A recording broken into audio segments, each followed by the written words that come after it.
Dès qu'on commence à chercher de mettre la mémoire sur les 43 ans que j'ai travaillé dans la famille, c'est un grand plaisir. Les choses négatives qui sont arrivées sur les 43 ans, on les oublie vite. Mon oncle me disait toujours une chose que je n'ai pas trop appréciée quand j'étais jeune. Il faut se lever tôt le matin et aller dormir tard, mais pas pour travailler beaucoup, mais réfléchir beaucoup sur les choses qui se passent sur les différents métiers au marché. Je suis parti avec un peu d'inquiétude du fait que la météo ait lutté contre nous. Et à part ça, la journée, ça s'est très bien passé. C'était une belle fête.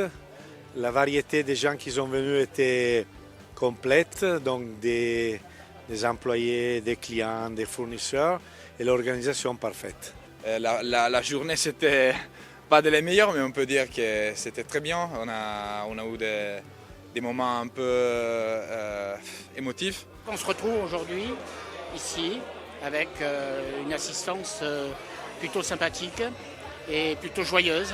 Une petite famille avec beaucoup de gens qui se donnent la peine pour la société et ça fait plaisir. Une très belle relation, moi je les connais depuis 87, où j'ai connu toute la famille avant.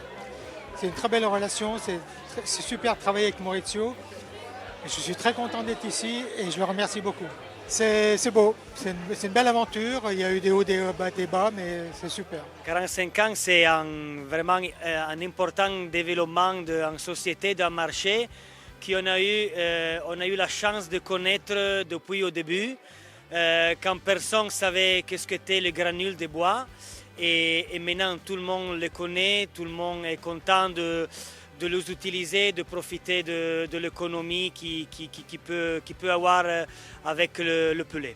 Aujourd'hui, on est sur un marché régional. Alpin-Pelay, on produit aujourd'hui 45 000 tonnes à peu près de granulés. Quand on a commencé il y a 20 ans, on faisait presque office de pionnier, parce qu'on a commencé 10-20 000 tonnes, on était presque des précurseurs. Aujourd'hui, une unité de 45 000 tonnes, ça reste une unité qui est assez petite. Mais donc le granulé est vendu sur un marché qui est, je dirais même maintenant européen. Donc on vend aussi en France, en Italie. Et après, sur la partie Savoie-Pan, là, on est vraiment beaucoup plus régional. Alpin-Pelay a la chance d'être situé sur un terrain qui est assez vaste. Ça nous permet d'avoir de la surface pour recevoir nos matières premières et aussi pour nos produits finis. Puisque bien sûr, vous le savez, le granulé est produit toute l'année, mais n'est consommé qu'en hiver.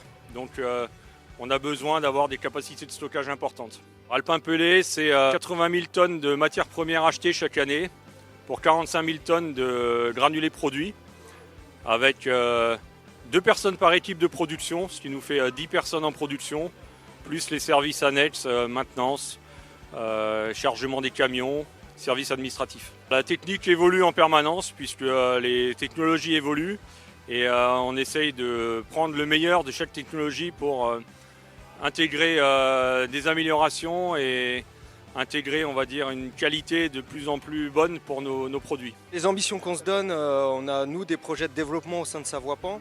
On vient d'investir un peu plus d'1 million d'euros, 1,5 million sur une nouvelle ligne de traitement de tout ce qui est bois déchets. Pour nous, c'est un objectif de développement de volume, donc d'aller trouver des nouveaux clients, des nouveaux marchés. Et sur la partie granulée, c'est continuer à être performant au niveau des qualités et continuer aussi à croître un petit peu en termes de volume. Le succès est dû au fait d'essayer d'établir des rapports avec le client le plus important, les revendeurs les plus importants de notre secteur, de le garder et de le développer. On a suivi les clients dans certains moments difficiles et on est en train de le suivre dans les moments plus faciles, mais on est avec eux tout le temps. La qualité des produits est toujours constante et quand il y a un écart de qualité, ils répondent favorablement à nos demandes. L'avenir, c'est difficile à l'écrire, mais on va tout faire pour réussir à être présent et être capable de faire mieux de ce qu'on a fait jusqu'à aujourd'hui.